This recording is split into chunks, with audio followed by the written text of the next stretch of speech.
Hai, kami dari kelompok 1.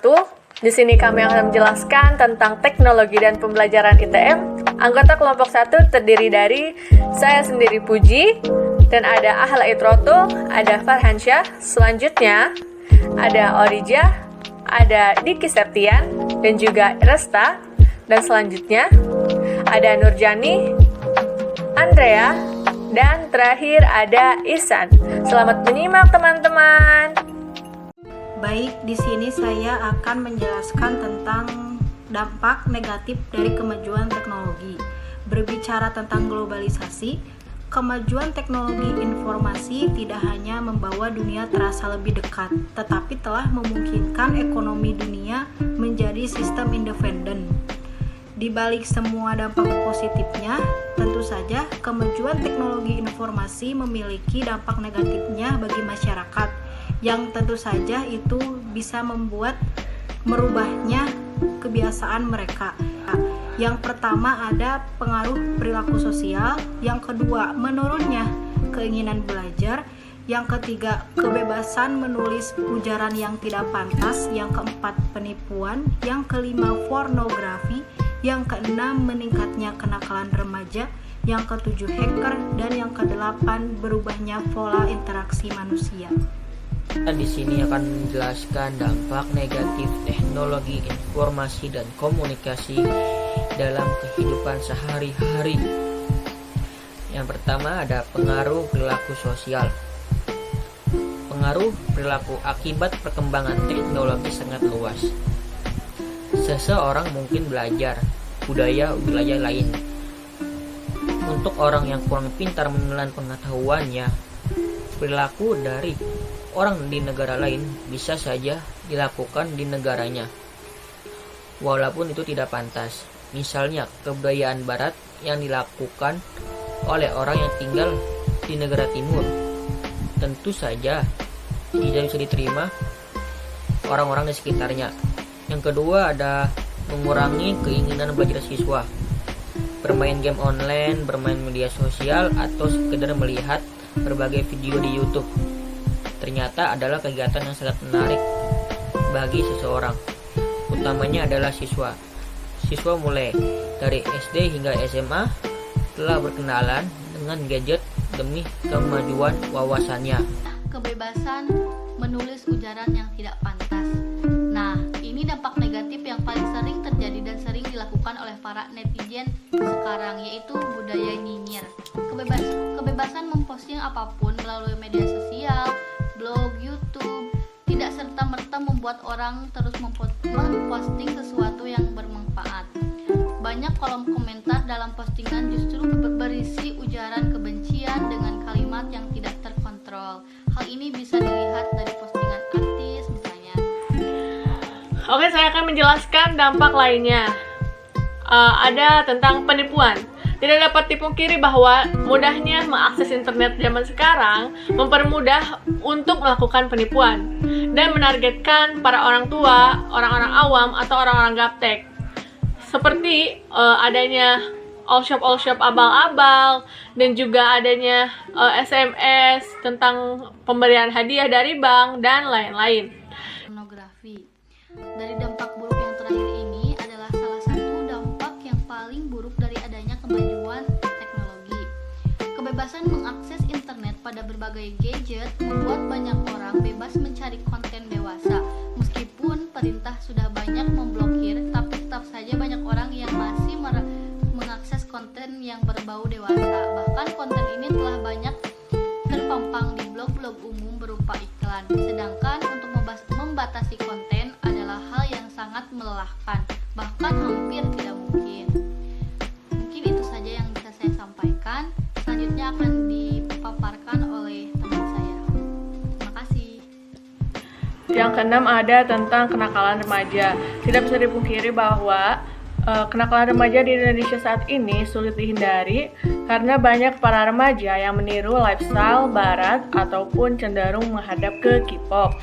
Nah, jadi kenakalan remaja ini bisa mengkhawatirkan bangsa Indonesia karena bisa menghilangkan rasa persatuan dan kesatuan atau nasionalisme remaja Indonesia itu sendiri.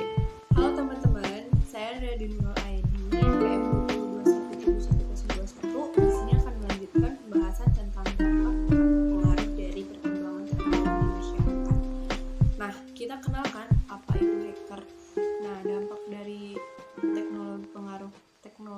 perkembangan teknologi itu salah satunya banyaknya hacker-hacker gitu kan, yang biasanya mereka tuh mencuri data-data pribadi kita dan menggunakannya untuk hal-hal yang tidak bermanfaat, bahkan bisa dipakai untuk kejahatan, penipuan contohnya.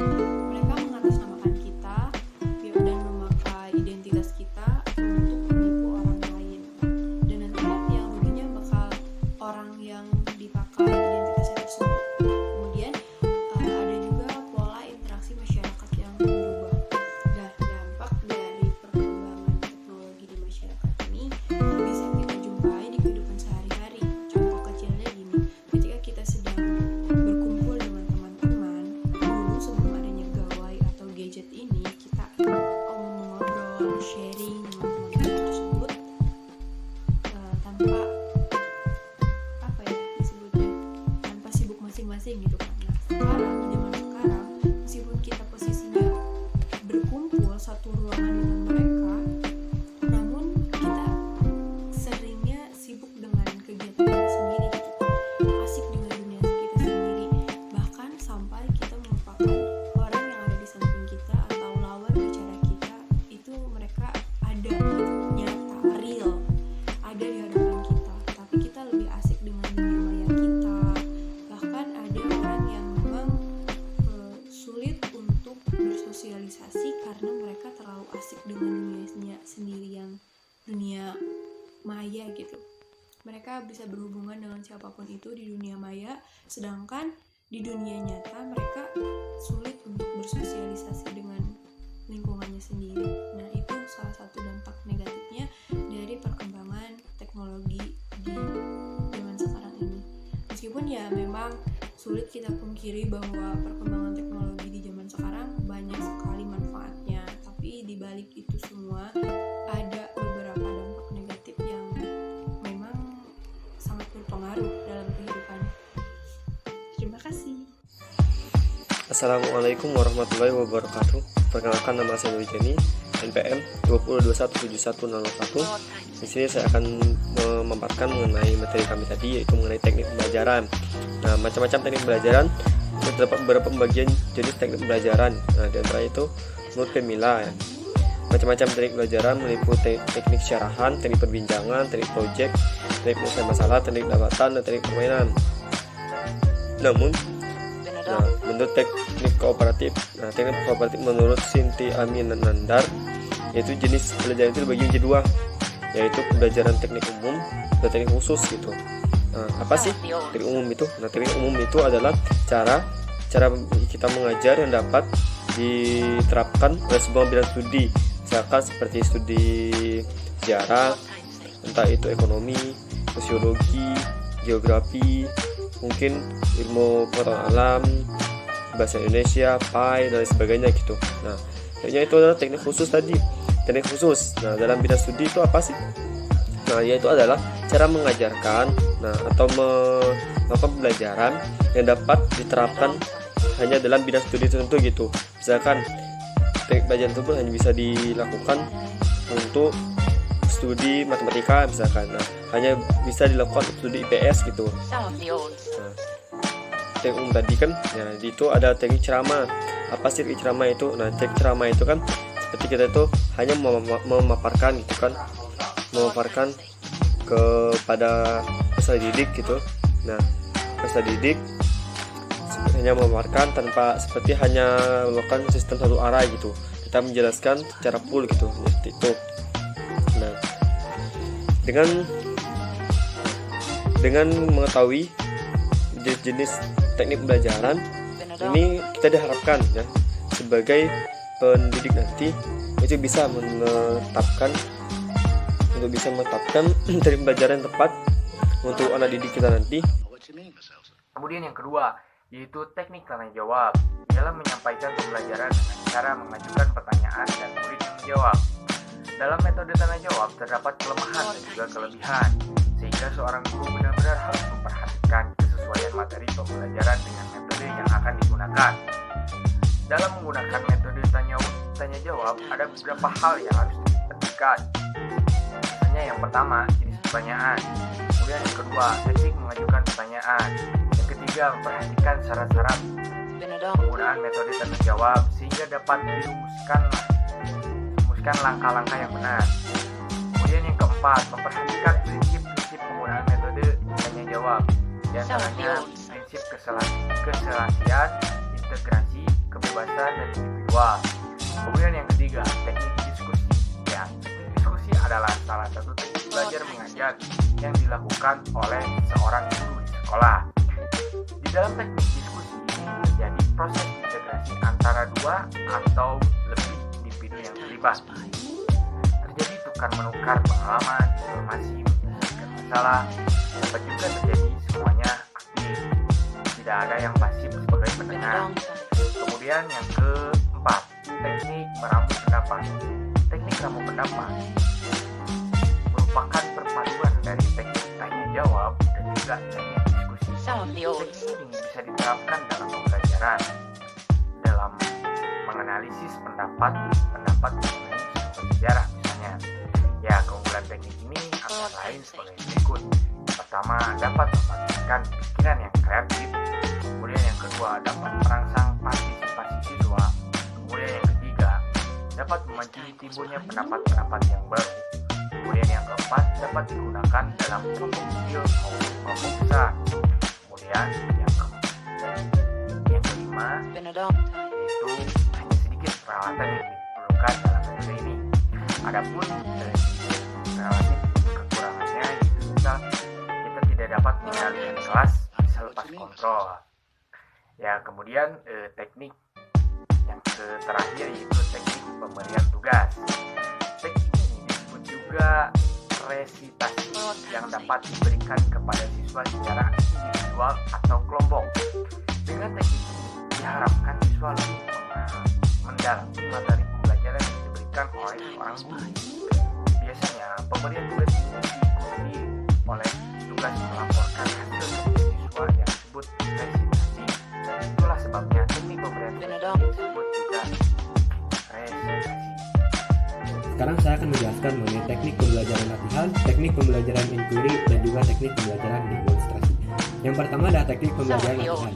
Teknik pembelajaran latihan adalah suatu teknik pembelajaran di mana siswa dituntut untuk menguasai keterampilan maupun pengetahuan itu dengan cara melakukan latihan secara berulang-ulang dan terus-menerus hingga siswa mampu menguasai materi yang disampaikan. Teknik pembelajaran latihan ini memiliki tujuan untuk mengembangkan ketangkasan yang berhubungan dengan motorik, dapat melatih siswa menghubungkan sebab akibat, dan kemampuan siswa akan semakin bertambah dengan pengulangan yang dilakukan. Keunggulan dari teknik pembelajaran latihan ini sendiri yaitu siswa akan menguasai keterampilan dengan waktu yang cukup singkat, karena pada teknik ini pemberian materi kepada siswa dilakukan dengan cara berulang-ulang. Kemudian siswa akan memiliki kebiasaan dan disiplin secara rutin karena pengulangan yang dilakukan. Namun teknik ini juga memiliki kelemahan, yaitu kurangnya inisiatif siswa karena kebiasaan siswa diberikan instruksi dari guru secara berulang-ulang. Selanjutnya ada teknik pembelajaran inquiry. Teknik pembelajaran inquiry adalah teknik pembelajaran di mana siswa dituntut untuk lebih aktif dalam proses penemuan, penempatan siswa lebih banyak belajar sendiri serta mengembangkan keaktifan dalam memecahkan masalah. Jadi dalam teknik pembelajaran inquiry ini, guru tidak perlu menjelaskan materi secara rinci sehingga siswa dituntut untuk memecahkan masalah yang disampaikan oleh guru. Sehingga kemampuan berpikir siswa dalam pembelajaran itu bisa terus terlatih. Dengan kelebihan dari teknik inquiry sendiri yaitu siswa aktif dalam kegiatan belajar karena ia terus berpikir dan menggunakan kemampuan untuk hasil akhir. Yang kedua, perkembangan cara berpikir ilmiah seperti menggali pertanyaan, mencari jawaban, dan menyimpulkan materi. Yang ketiga, dapat melatih anak untuk Saya akan menjelaskan tentang hubungan antar model pendekatan, strategi, metode, teknik, dan taktik pembelajaran. Apabila pendekatan, strategi, metode, teknik, dan taktik pembelajaran sudah terangkai menjadi satu kesatuan yang utuh, maka terbentuklah apa yang disebut dengan metode model pembelajaran. Jadi, model pembelajaran pada dasarnya merupakan bentuk pembelajaran yang tergambar dari awal sampai akhir yang disajikan dengan khas oleh gurunya. Dengan kata lain, model pembelajaran merupakan bungkus atau bingkai dari penerapan suatu pendekatan, metode, dan teknik pembelajaran. Sekian dari kelompok kami, mohon maaf jika ada kesalahan. Terima kasih. Bye-bye.